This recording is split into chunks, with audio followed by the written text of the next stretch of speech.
రాజన్న సిరిసిల్ల జిల్లా వేములవాడ భీమేశ్వర ఆలయంలో 3 రోజుల వరుణ యాగం ప్రారంభమైంది. రాష్ట్రంలో వర్షాలు కురవాలని కోరుతూ మంత్రులు తుమ్మల నాగేశ్వరరావు, పొన్నం ప్రభాకర్, అడ్లూరి లక్ష్మణ్, ప్రభుత్వ విప్ ఆది శ్రీనివాస్ ప్రత్యేక పూజలు నిర్వహించారు. ఈ కార్యక్రమంలో పలువురు ఎమ్మెల్యేలు, కలెక్టర్, ఎస్పీ పాల్గొన్నారు. రాజన్న ఆలయ అభివృద్ధికి ప్రభుత్వం నిధులు కేటాయించిందని మంత్రులు తెలిపారు.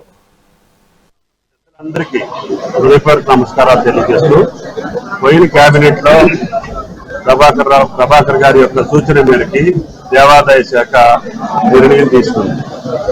ఈ ఋష్యశృంగ స్వామి ఎక్కడుంటే అక్కడ సుభిక్షంగా ఉంటుందని, ఆ దేశం ఆ రాష్ట్రం సస్యశ్యామలంగా ఉంటుందని, కాబట్టి వరుణ యాగాలు ప్రతి దేవాలయంలో చేయాలనేటటువంటి దేవాదాయ ఆదేశాలకు అనుగుణంగా ఈనాడు రాజరాజేశ్వర ఆలయ ప్రాంగణంలో భీమేశ్వర ఆలయ సన్నిధిలో ఈనాడు ఈ యొక్క వరుణ యాగాన్ని ప్రారంభించడం జరిగింది.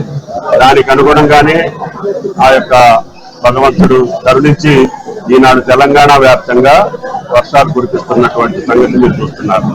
కాబట్టి మానవ శక్తితో పాటు దైవశక్తి కూడా తోడైతే మనకి ఈ యొక్క కార్యక్రమాలు సవ్యంగా జరిగేదానికి అవకాశం ఉందని ఈ యొక్క వరుణ యాగం మనకి నిరూపిస్తుంది.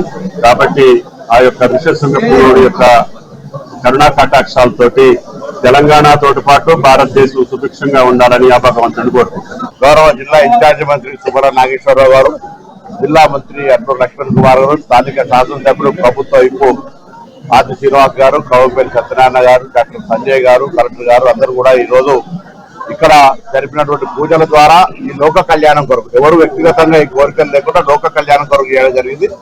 తద్వారా మా ప్రాంతం అంతా సమృద్ధి వర్షాలతో, ఆయుర ఆరోగ్యాలతో, పాడి పంటలతో ఉండాలని కోరుకుంటూ అందులో భాగంగా ఈరోజు కొన్ని వారు కార్యక్రమాలను ప్రారంభిస్తారు. అందులో ఆర్టీసీ పరంగా కూడా ఇది, ఎందుకంటే వేములవాడ రోజు వేలాది మంది వచ్చే భక్తులకు సంబంధించి ఉన్న బస్టాండ్ను ఆధునీకరణ చేస్తూ దాదాపు 1,50,00,000 రూపాయలతోటి ఈరోజు శంకుస్థాపన చేస్తున్నాం. ఇక్కడి నుంచి వేములవాడ రావడానికి దేవాలయ అభివృద్ధి కూడా రాష్ట్ర ప్రభుత్వం ముఖ్యమంత్రి గారి ఆలోచన మేరకు దేవాలయం అంతా కూడా అభివృద్ధి జరుగుతూ ఉంది. ఊహించని రీతిలో గతంలో వాగ్దానాల మేరకే పరిమితమైన ఇప్పుడు అమలు చేసి చూపిస్తున్నాం మేము అందరం కూడా ఆ రాజరాజేశ్వర భక్తులుగా.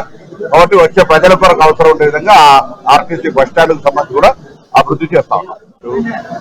పెద్దలందరికీ హృదయపూర్వక నమస్కారాలు తెలియజేస్తూ పోయిన కేబినెట్ లో దక్షిణ కాశీగా పేరుగాంచిన శ్రీ రాజరాజేశ్వర సన్నిధిలో జరుగుతున్న అభివృద్ధి పనుల్లో భాగంగా భీమేశ్వర ఆలయంలో వచ్చే భక్తులకు దర్శన భాగ్యం కల్పించేటువంటి క్రమంలో రాష్ట్ర ముఖ్యమంత్రి రేవంత్ రెడ్డి గారి సూచనల మేరకు దేవాదాయ శాఖ ఆలోచన పెద్దలు పొన్నం ప్రభాకర్ గారు ఎలినినోకు సంబంధించి ఇబ్బందులు పోయే క్రమంలో వర్ణయాగం ఆయా దేవాలయాలు చేయని క్రమంలో ఇక్కడ బ్రాహ్మణోత్తములు, వేద పండితుల సమక్షంలో జరిపేటువంటి వరుణ యాగానికి రాష్ట్ర శాఖ మార్చులు ఈ జిల్లాకు సంబంధించిన ఉమ్మడి జిల్లా ఇన్ఛార్జ్ మంత్రి తుమ్మల నాగేశ్వరరావు గారు, పొన్న ప్రభాకర్ గారు, అదేవిధంగా అడ్లూరి లక్ష్మణ్ కుమార్ గారు, గౌరవ మంత్రివర్యులు, గౌరవ శాసనసభ్యులు సత్యనారాయణ గారు, సంజయ్ గారు, అనేక ప్రభుత్వ పెద్దలు ఈ రోజు ఇక్కడికి వచ్చి స్వామివారి సన్నిధిలో వరుణ యాగానికి సంబంధించి 30 ఈ రోజు నుంచి 30, 31,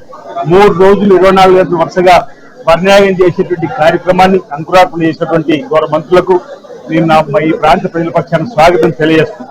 రాజన్న ఆలయాన్ని అన్ని రంగాల్లో కూడా అభివృద్ధి పథంలో తీసుకుని పోయేటువంటి ప్రయత్నంలో భాగంగా 2023-24లో 50 కోట్లు బడ్జెట్ లో వెచ్చించుకోవడం జరిగింది. 2024-25 100 కోట్లు వెచ్చించుకోవడం జరిగింది. వేములవాడ ఆలయ అభివృద్ధితో పాటు పట్టణానికి కూడా అభివృద్ధి పథంలో తీసుకొని పోవాల్సిన లక్ష్యంలో భాగంగా శరవేగంగా పనులు జరుగుతున్నటువంటి సందర్భంలో ఇప్పటి వరకు గౌరవ మంత్రుల సహకారంతో పెద్దలు పొన్నం ప్రభాకర్ గారు, శ్రీధరబాబు గారు జిల్లాకు సంబంధించిన మంత్రులు, గతంలో ఉత్తమ్ కుమార్ రెడ్డి గారు, ఇప్పుడు తుమ్మల నాగేశ్వరరావు గారు, గతంలో విప్గా ఉండి ఇప్పుడు మంత్రి అయిన లక్ష్మణ్ కుమార్ గారు స్వతహాగా రాజన్న భక్తులైనటువంటి అభివృద్ధి పరిస్థితుల్లో తీసుకుని మరో 100 ఏళ్లు కాదు, మరో 1000 ఏళ్లకు సరిపడా కనీస అవసరాలు, మౌలిక వసతులు భక్తులకు శీఘ్రంగా స్వామి దర్శనం కలిగే విధంగా ఏర్పాటు చేసే క్రమంలో భక్తుల సూచనలు సలహాల మేరకు ప్రభుత్వం ముందుకు పోతా ఉంది. దక్షిణ కాశీగా